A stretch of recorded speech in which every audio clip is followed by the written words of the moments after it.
Let me talk about having an implant bridge placed.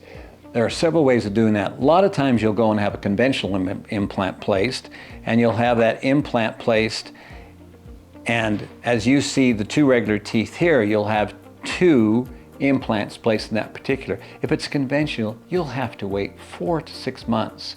The nice thing about mini implants is I can place those implants within a week to 2 weeks.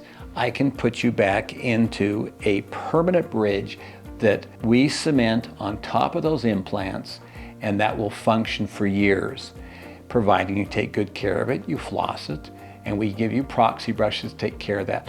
But we recommend bridges a lot to our patients. They'll find that it's very satisfactory, and they'll be able to chew with their molars once again and be very happy.